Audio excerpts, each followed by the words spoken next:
It's when it came stock with the brushed stainless look, you couldn't tell that it was all that wavy.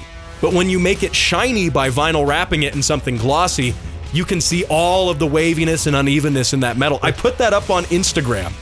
I got over 100,000 views on that. Nice. It was like 15 seconds of me going, gross. That's weird.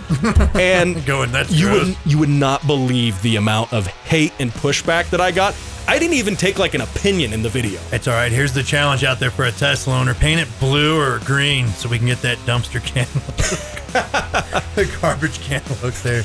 With the waste management, like sticker on the side. Okay. Right there on it and just drive it around. And I don't want you looking sad either. I want you happy while you're driving. You know what's amazing about that is it would be tax deductible if you did it. Nice. So, turn out being free in the end. From Olympic City and the home of Pikes Peak, this is the Automotive ADHD Show with Matt West.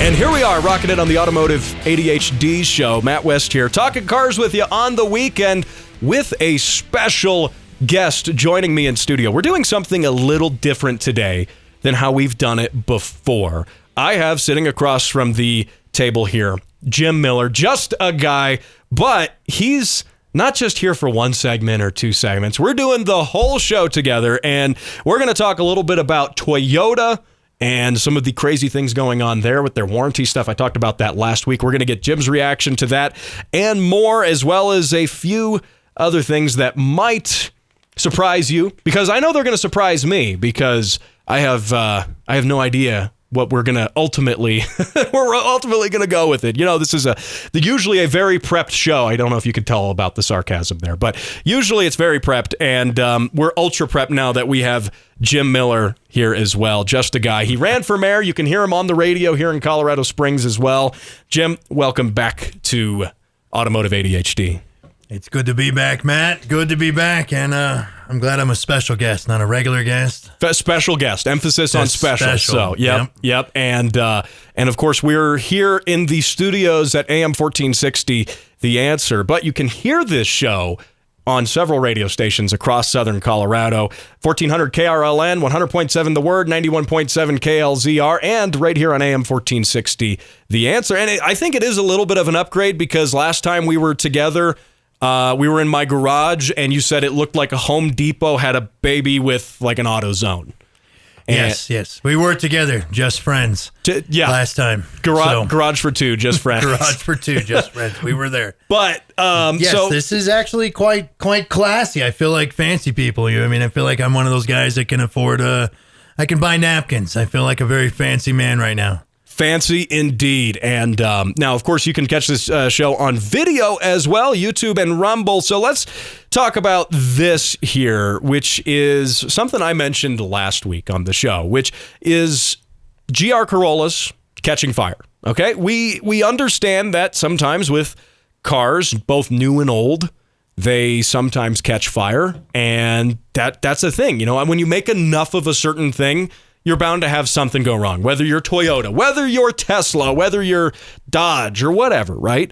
But this was interesting. And to give you some of the backstory on this, Jim, we've had, there were two GR Corollas which caught fire at some point while cruising on the highway. Okay. And the crux of this, the problem is, and what people are talking about online, is the fact that Toyota declined the warranty claim on the first one, because they said, and I think I have the quote right here. Here we go. From Toyota, the owner's manual, quote, warns to not drive in excess of the speed limit. Even if the legal speed limit permits it, do not drive over 85 miles per hour unless your vehicle has high-speed capability tires. And they cited that because the guy went over 85, even though the tires is a curveball. They're saying, whoa, the tires is why we're declining your warranty claim, even though they don't bring that up again. It sounds like the most Doc Brown Back to the Future nonsensical thing I've ever heard. Well, dealing with a warranty, 85 miles per hour. It's because they couldn't hit 88 miles per hour. They're like, maybe not quite DeLorean speed here, but You're getting close. Yeah, close. You were 3 miles per hour off three from under. That. Yeah, But- three But under. unless you have performance tires, that's what it said. That was their excuse. That was their excuse for not honoring the warranty claim, and that's straight from the Toyota rep who was in communication with the guy who owned the car. Now, bear in mind, this car, 23,413 miles. He did all of his services, all at the right intervals, everything. with the dealership that he bought it at. Yeah. And they're saying that they're declining that warranty claim. Now, you're a big Toyota guy. You've got more Toyotas than I think anyone on this planet. More Toyotas than friends. More Toyotas than friends. So, and definitely a lot of old Japanese stuff. But as, someone who has a lot of old Toyotas, though, as a Toyota fan, you could say, I think fan's an understatement. But what do you think about that? I thought those GR Corollas, I thought when they bought them, they got like a track experience or something along them lines too, right? Wasn't that part of the whole cell thing with it? Yeah. And it's not unlikely to go over 85 miles per hour on a track. Especially with any kind of decent straightaway. Yep. So does that mean it instantly loses its warranty, or is that part of that performance tire thing? Or do they give them tires for it too? Or so here's the. Or do you just, I got a track day, I went, voided the warranty, bam, it's done. And if anything happens, oh well, too bad, so sad. It's my ship now and it's sailed. Yeah, I think so. So the thing is, what Toyota did is they have the track day that they offer with the car. And bear in mind, the car does come with speed performance rated tires. The tires that it comes with are actually rated for excess of 85, but that was the reason for declining the warranty claim. Now, I think, hear me out, that Toyota US and Toyota Japan are technically two different entities. This is Toyota US, This is Toyota US.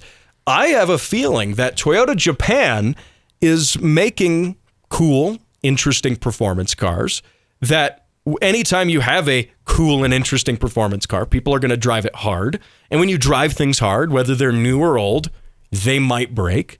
And my theory is that Toyota US really doesn't appreciate that Toyota Japan actually makes these interesting cars that, well, you're pushing performance limits. Things, are under a little more stress than they would be. Yeah, we've discussed it before. We don't get a lot of neat stuff in the US. Yeah.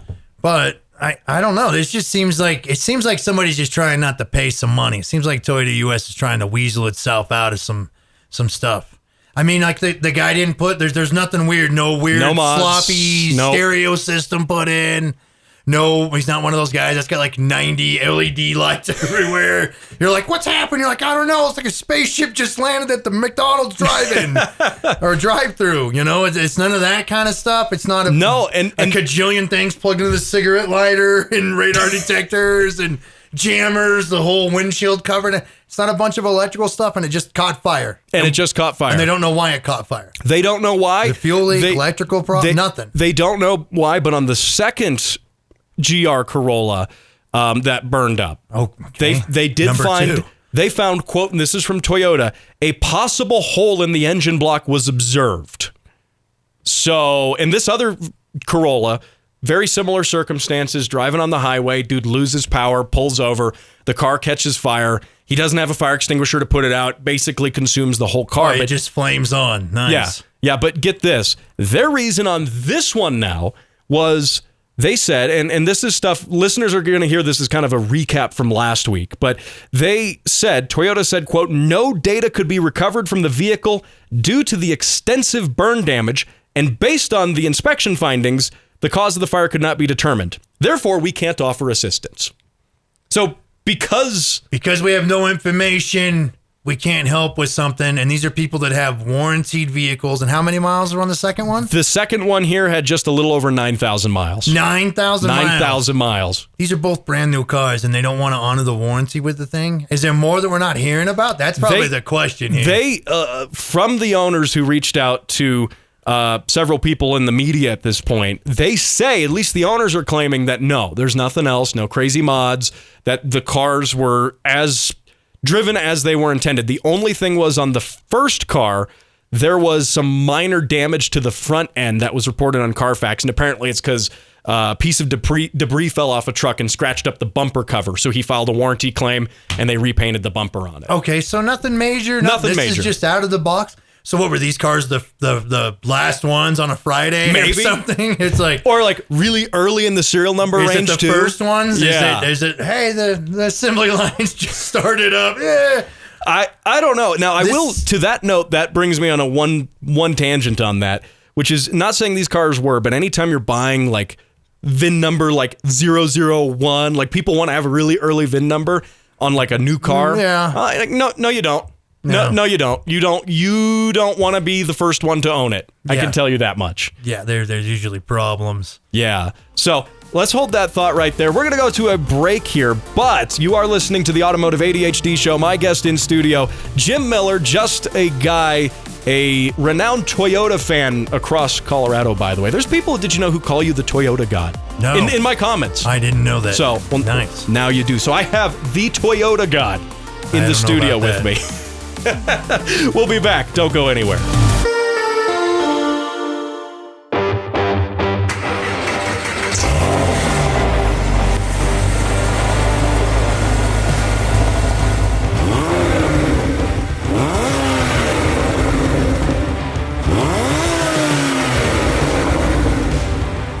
And you can send those car sounds into my show, facebook.com/automotive ADHD. Have them featured here on the show. Win some free stuff too while you're at it. Of course, you can win the Automotive ADHD keychain. And do I have it? I do. I've got one right here. I'm pretty sure he's got one over there as well. I do somewhere. And I'll wave it at the microphone as if the radio listeners can see it. And but you can win that. You can win the As Heard on the Automotive ADHD Show sticker right here on the back of my laptop. And finally, the part that people actually care about probably is a $25 auto parts store gift certificate. So I'll pick one winner every month to win that stuff. Send the car sounds in. If you've won, I will private message you over Facebook and let you know, hey, you want it? And I'll just need an address from you. And now, granted, I can ship these within the United States, to clarify on that there. So anyway, my guest sitting across the studio from me here on the Automotive ADHD Show is Jim Miller, just a guy. If you listen to radio here in Colorado Springs, you know who he is. You also know that he ran for mayor, by the way. So I lost.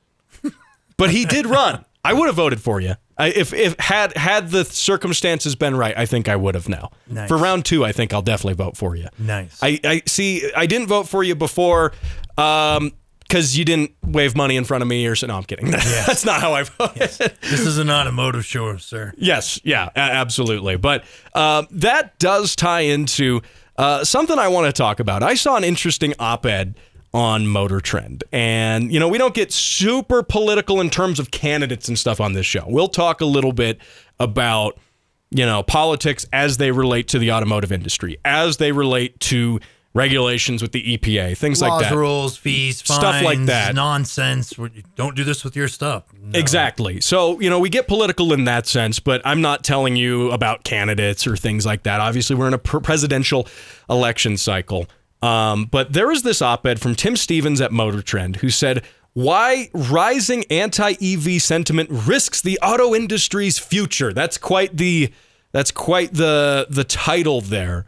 Quite the doom and gloom of the title there, I would say. Now, in his op-ed here, he essentially says that the auto industry should be more pro-EV and that politicians should be more pro-EV and that certain politicians on the Republican side of things not being pro-EV is actually bad because they don't support EV mandates, among other things.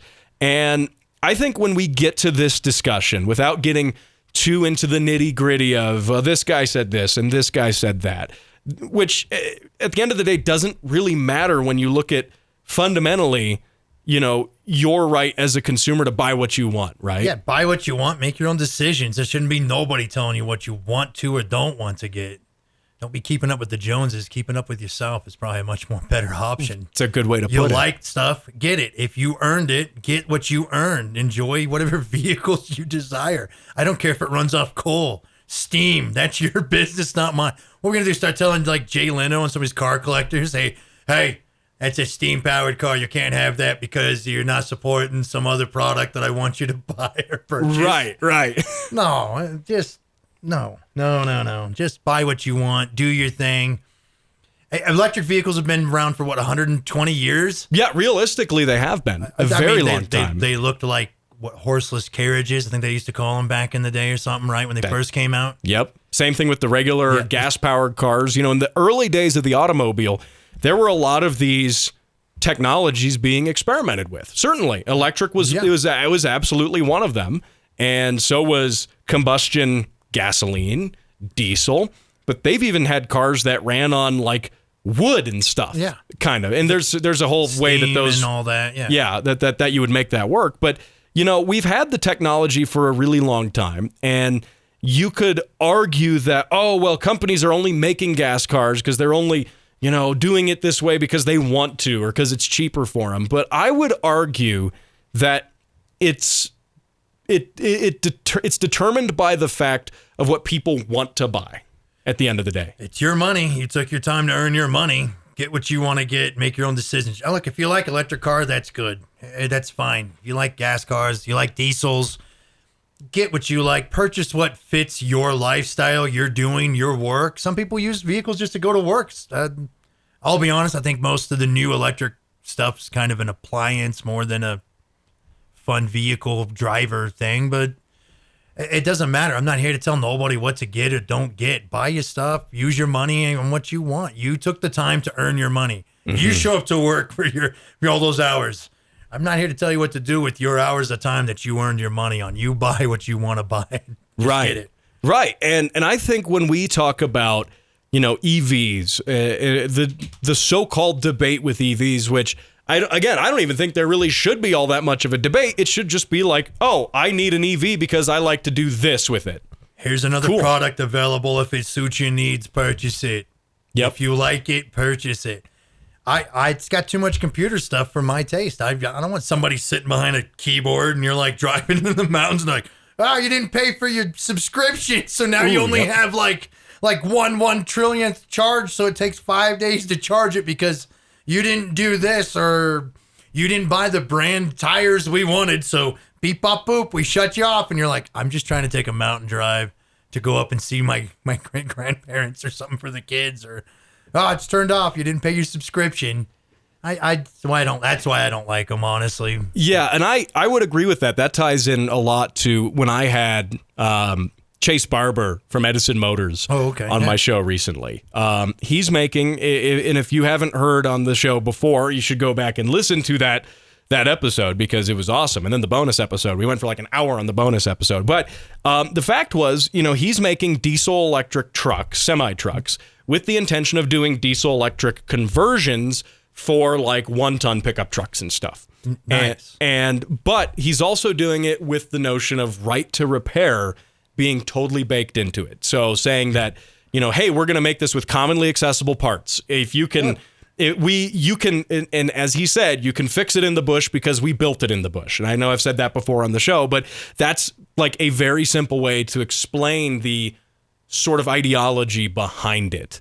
And that, I think if we had more of that, you could convince me to buy an electric vehicle because what does electric offer? Well, electric offers you instant torque, for one, which is cool. Instant torque is fun, and it's useful, and you have the other benefit, which is regen on like downhills and when you're slowing down and stuff. In the case of the diesel electric logging truck, it actually made a ton of sense with the regen because you're a logger in the mountains of British Columbia or wherever, and you go up to wherever the logging site is, you drive uphill to it, then you load up with 100,000 pounds of logs, and then you go back downhill, and now you have all the regen with all that extra weight and momentum, putting that energy into the motors. You can actually regen more going downhill than you could going, than you lost going uphill. So like there's cases like that. Well, with all this, the part I like is if you're,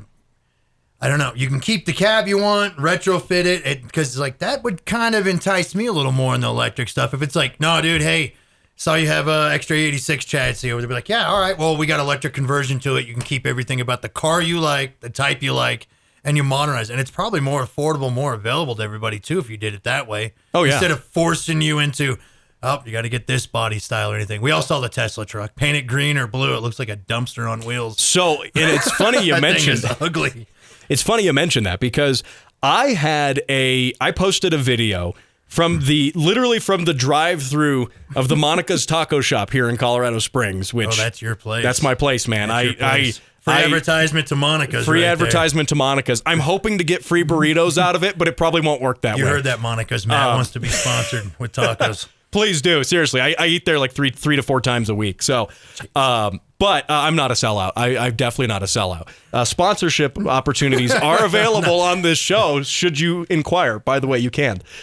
So anyway, but I was in the drive-thru and there was a CyberTruck that was driving by that someone had vinyl wrapped it purple.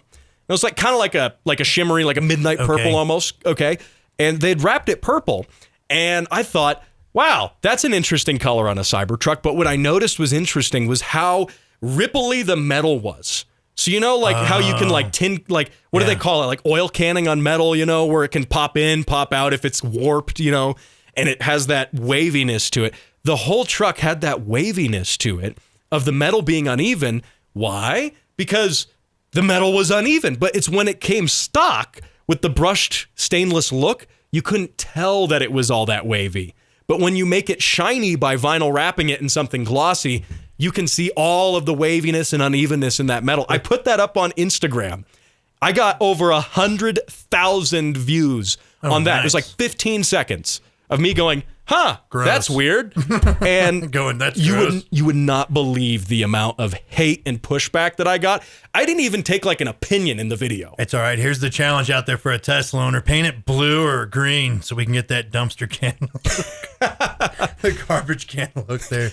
With the waste management, sticker on the side. Okay. Right there on it and just drive it around. And I don't want you looking sad either. I want you happy while you're driving. If I was the owner of the local, one of the local waste management franchises, I think that's waste. I think that would be a really funny PR thing to do is buy a Cybertruck. Speaking of sponsorships, Springs Waste, you can sponsor my show anytime. Give me money, please. The show costs money to do it. I think you're right though. If it was like the owner of it or big management or something, be like, "What'd you do?" "Oh, I bought a Tesla Cybertruck. I painted it blue. I wrapped it blue with all of our logos on it. Springs Waste across the side." You know what's amazing about that? Is it would be tax deductible if you did it. Nice. So turn out being free in the end. Yep, exactly. So with all of this being said, though, I think circling it back around to the EV discussion here, which is, like certain times EVs might make sense for what you want to do. If you're a waste management company owner and you want to wrap and you need a vehicle to wrap a certain color so it looks like a dumpster, you might want to buy a Cybertruck, right? We just developed a whole advertisement thing for waste management companies around the country, around the world. They're going to be buying Cybertrucks because of us. Absolutely. It's probably going to be bigger than that. What was the thing with he went on with Joe Rogan and he shoots an arrow at it and he's like, it's arrow proof. And you're like, yeah, and allegedly it's small handgun round proof. A dumpster's arrow proof too. Look at this, guys. Good point. I didn't think of it that way. Oh, man. But, like say you want to buy an EV because you want it for those reasons. More power to you on that. For example, I've got a family member who's got an F-150 Lightning, okay? And they've got some property out in the middle of nowhere, really far away, up some mountains and stuff, and they charge it up there. So drive it up there, park it, charge it up there, drive it down. When you're driving downhill, you're getting some of that regenerative energy back for free. Yeah. It makes a ton of sense for that use case. And they need to haul some wood around in it sometimes, some sandbags, some pellet bags, things like that. And it's great. And it makes sense. You know what I do like about a lot of the electric vehicles? I like the it can like power a house kind of thing if the power's out. I have to say I do actually kind of like that. That is good. It is kind of nice. So if you have somebody elderly in the family and you do have an electric vehicle and the power's out from a snowstorm and it is something all-wheel or four-wheel drive that can get around in the bad weather, you could drive over and power up their house and keep your elderly family member either nice and warm and comfortable where they are, or if you do got to bring them back, you could too. But yeah, I don't know. I've heard mixed things about how they perform in the cold and the bad weather too, though. I've heard it doesn't keep a charge as well and right. doesn't seem to track as good in ice and slippery stuff. But Yeah. I don't know. I don't have a lot of personal experience with appliance vehicles, if you will. Right, and we'll get to more of that here after the break. Don't go anywhere. You're listening to the Automotive ADHD Show. My guest in studio is Jim Miller. We're talking cars and also EVs and apparently waste management marketing practices. So that's all right here after the break. Colorado Springs' #1 car show by default. This is Automotive ADHD. And you are listening to the Automotive ADHD Show. Matt West talking cars with you on the weekend with a guest in studio, Jim Miller, just a guy. He ran for mayor. He likes Toyotas. And what else am I missing? I don't know. I'm just a guy. We're just friends. And then here's the show that I'm on with you. That's true. Yep. Radio show for two, just friends. But so I gotta throw this out at you here. All right. So if you've tuned into the show, we're doing this a little differently. Jim's kind of like my co-host here. He's kind of like the Robin to Batman or something like that on the show. He's not wearing tights though, so you're okay. You're good. So I could for the right price. I know this is radio, but I don't have the money for that, and I'm good. I'll buy my own costume. There you go. But speaking of people who are guys who like to wear costumes, for example. Okay. John Cena, former professional wrestler.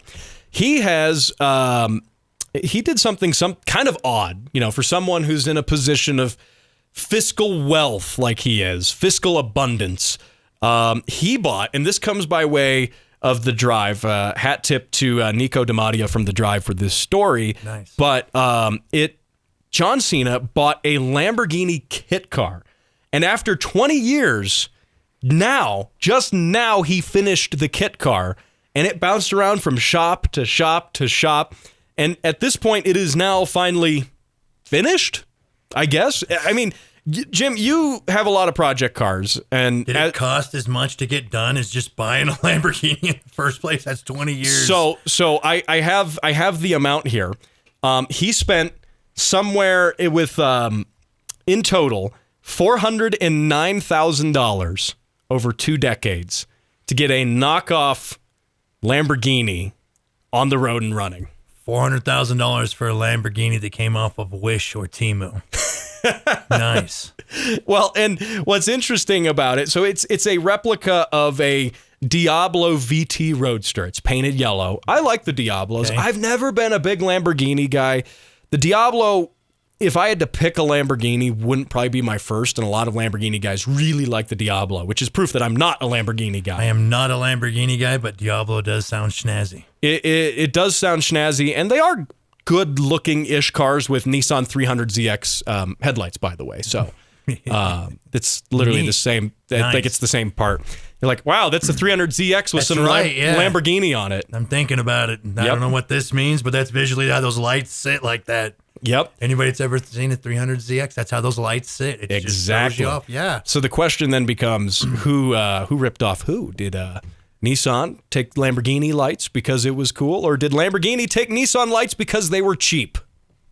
What do the lights say? Do they say Nissan on them? I'm pretty sure they say Nissan. Then Lamborghini took it from Nissan. That's just the way it is. If it said Lamborghini on the Nissan headlights, then they took it from Lamborghini. But no, they took it from Nissan. It was just probably off the shelf part, and it's like it fits. Yep, and it's cheap. Yep, and it's cheap. But I bet if you buy it from Lamborghini, it's probably like, oh, this is like a $8,000 per headlight. But then you go to Nissan, and they're like, yeah, man, it's like $100. Yep. It actually kind of reminds me, and we're deviating a little bit, but Brian, who you know as well, I call him OBD1 Kenobi on my show. And I'm still waiting to get the cease and desist from that company that has a mouse and starts with a D. But not Obi-Wan Kenobi, OBD1, like OBD1, onboard diagnostic port. No, I got you. He has an Alfa Romeo GT V6. It was his dad's car, actually. Nice. That car probably has the best sounding V6 I've ever heard. I actually like Alfa Romeos, and I don't like a lot of Euro stuff. Well, the interesting thing with it, though, what he was telling me, and you might have to fact check this on the internet, but he needed to replace one of his mirrors on the car. Okay. And he starts doing some research on it. And you know how Alfa and Ferrari have always kind of been together in one way or another, collaborating on something. It turns out that the mirrors on his GTV6, according to what he found researching it, came off of a Lamborghini specifically. And this was a case where Lamborghini had the part and Alfa went and grabbed the part from the, or did I say Lamborghini? I mean Ferrari. Ferrari. That's what you meant. That's what I meant. It's not what I said. Meant. You're just looking at me like, what's this guy talking about? I was still thinking about John Cena, you know? So we're okay. With him speaking Chinese, which he does. Yes. But no, so Ferrari, Alfa took, God, I hope I wasn't saying Lamborghini the whole time. But anyway, it's radio. What can we do? But Alfa took a mirror from Ferrari's part bin. And that means that now Brian needs to replace a mirror. And instead of it being, oh, this is a Ferrari that has Alfa mirrors on it. No, it's an Alfa with Ferrari mirrors. And the result of that is that the mirror is absurdly expensive and impossible and hard to get. Completely unobtainium because they decided to pull from the expensive parts bin. So what we're going to do is we're going to convince Brian to sell the other mirror that's good and the other partially broken one, and then we're going to 3D print some after we've scanned them and stick them on there real nice for him. We'll wrap them and paint them. I'll paint for the mirror wrap for him. That is genius. That is thinking in the way of someone who works on project cars. Yes. and a way of doing it without losing too much money. Because he should be in the plus. If it's that rare, he'll probably be in the plus. Yeah. Yeah, he'll be in the rare, he like, might sell he the might one be able good to mirror. buy another car and still have two mirrors. He could probably buy a whole nother GTV6. I don't know. Probably. Yeah, they're weird cars, and they don't come around too often, but they're not like... That's the one parked next to his garage, right? Yeah. Yeah. The one that looks like it wouldn't run. It looks really crusty. Yeah, it looks all right. But it does run great. The engine's awesome. It sounds have stuff amazing. That looks like that, too, so it looks like it's not working, but it works. You're like, I feel like fine. we're half doxing Brian, and City Code's going to be like, he has a car parked next to his garage? Inside of it. Yeah. Yeah. But anyway, so getting back to John Cena's Lamborghini that he spent $409,000 on, I don't necessarily get the pull of Lamborghinis as a whole. Like if I was going to buy one, it maybe would be like a Countach if I had the money. But the fact is this, by the way, being a project car, you have challenges. Any project car, especially one that's old, finding OEM parts.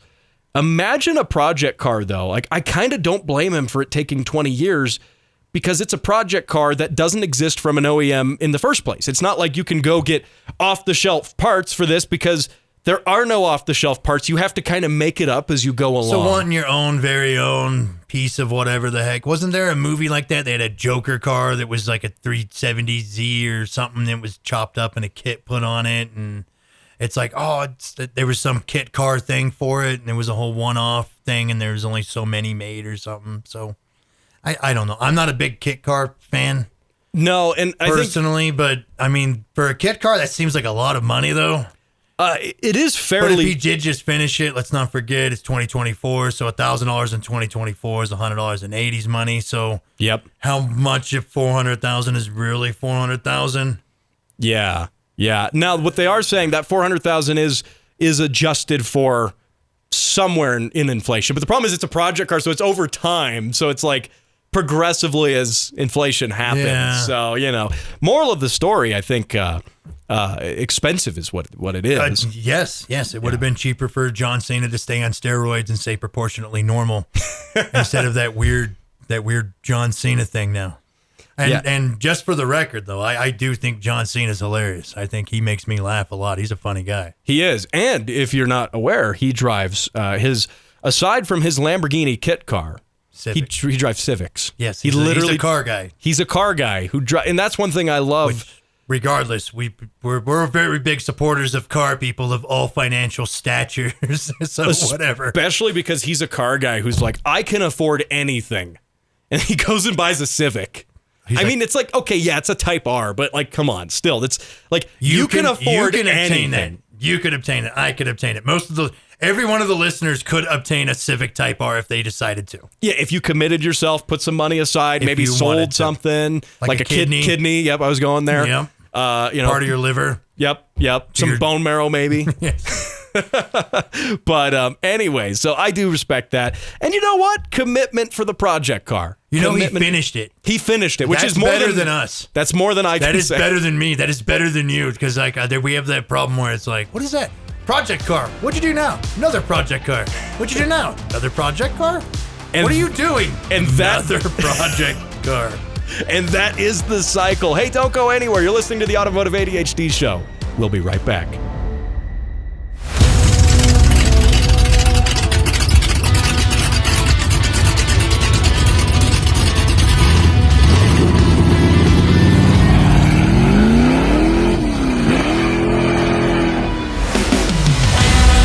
And we are back here on the Automotive ADHD Show. Matt West here with Jim Miller, just a guy. He ran for mayor, by the way, and you can hear him on the radio here in Southern Colorado frequently. But we are talking cars today, and of course, talking with Jim. And we'll talk politics about when you're running for mayor next and stuff. Obviously, no. But Jim, I wanted to. I just saw this here during the break.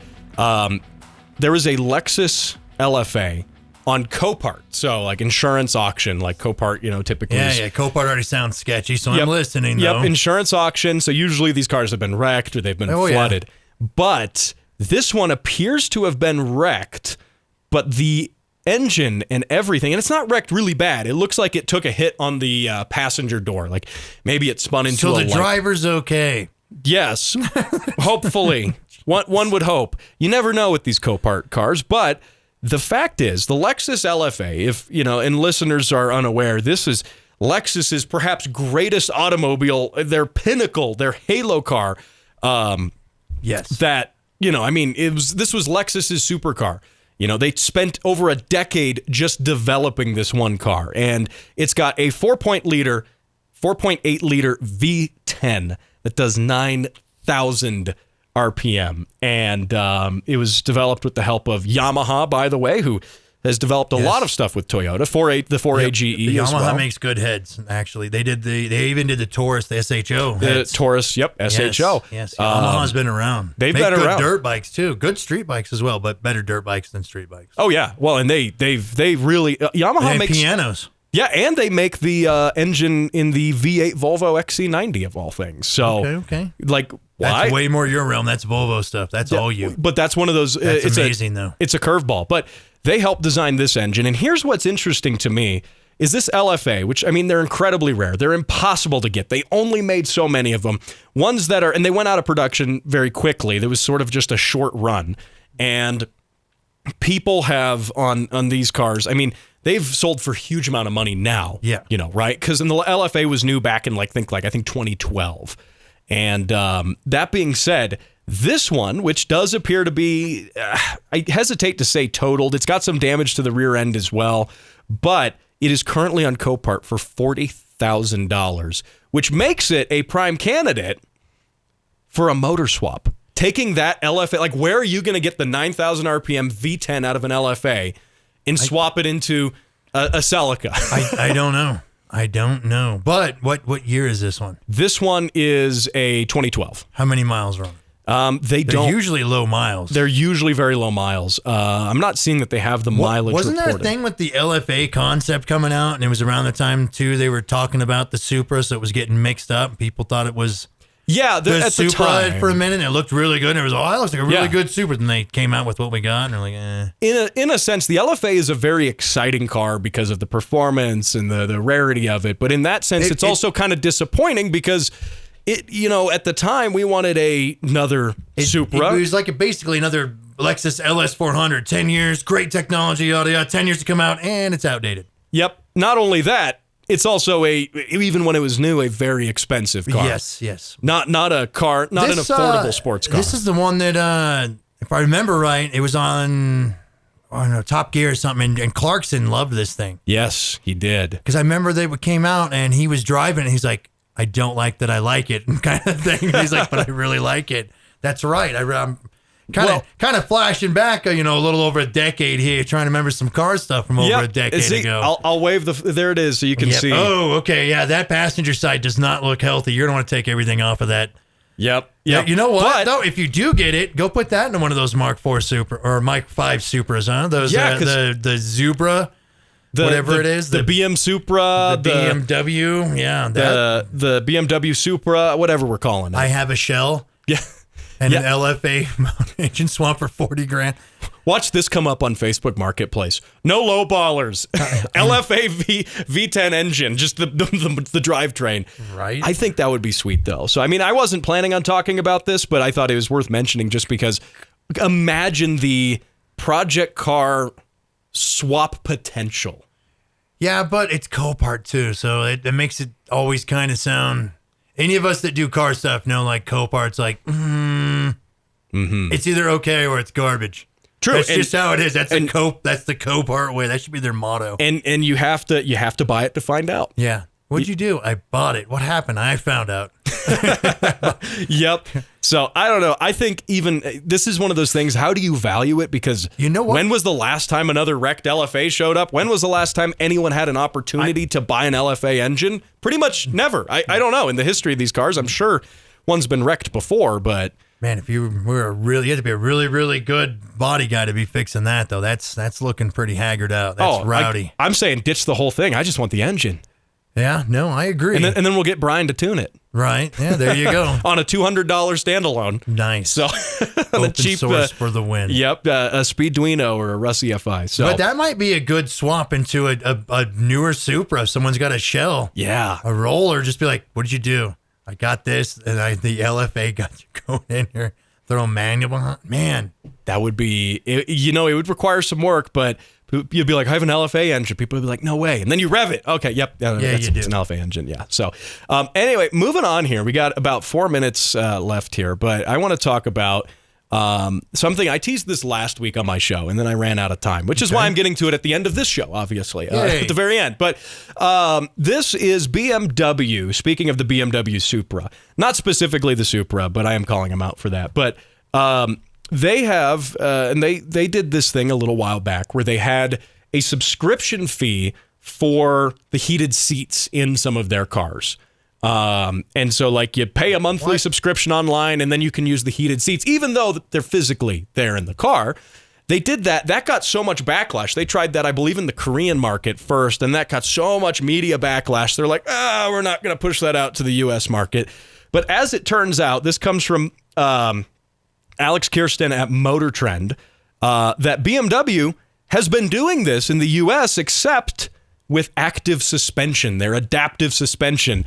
It's available as an option, and this is like really under the radar. It's available as an option, but if you buy that option, if you didn't like select it at purchase, they can go, we'll just add it on with the software update, meaning it's already there.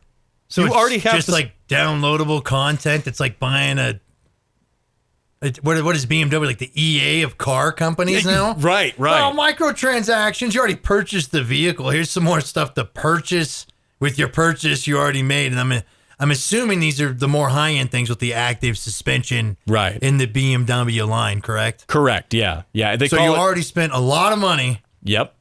And then they go, hey, man, I noticed you still have 6 years of payments left. Would you like to buy some DLC for your BMW?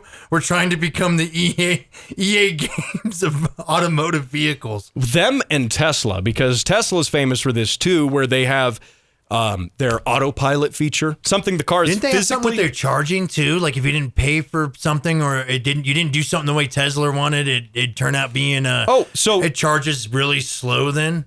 Well, that's the thing. If you did some sort of unauthorized repair or something that they found out about, your own thing, you purchased an unauthorized repair on goods, on material that you own. Yep, there should be no such thing as an unauthorized repair when you are the owner. That's dumb. Yep, that doesn't make any sense at all. So you bought something to tell somebody, so somebody else can tell you what to do with the stuff you bought. And regulate on you about it. And Tesla's like, and you'll like it too, is what Tesla says. Now they do this with their self-driving. I was mentioning that, where if you have the self-driving, it costs you can either do it monthly or you can pay for it outright. But the crazy thing is, if the self-driving, and I've talked to some Tesla owners about this, if it decides on a whim that you're not paying enough attention, or you had to make too many weird, stops out of the self-driving motor, you did a certain action that triggered the computer to think you were doing something. I know I'm being super specific here, but if you did that, it can turn your self-driving privileges off. It can like revoke them like you're a kid. Like, nope, you don't get any self-driving for the next couple hours or until you stop the car and turn it on again. So the item you purchased will decide to ground you at will, at a whim. Yep. And I'm only wondering what happens if you're in the middle of a self-drive and they're like, your subscription has lapsed. I don't know what happened. It stopped self-driving. It's a catastrophe. And same thing with BMW here. Like, what if your, I guess if your credit card, like if it doesn't go through, they just go, oh, no more suspension for you. I don't know. Obviously, your credit card transaction was declined. You're over limit. No more active suspension for you, sir. The car just explodes. But anyway, hey, that's all the time we got to get to here. I want to thank you for listening to the Automotive ADHD show. Jim, I want to thank you for coming on and co-hosting the show with me. This was fun. I think we should do this more often. And I also want to thank all of the radio stations who get this on the air and Jared, who helps me out with video. Now, I'll talk to you same time, same place, right here on the show next week.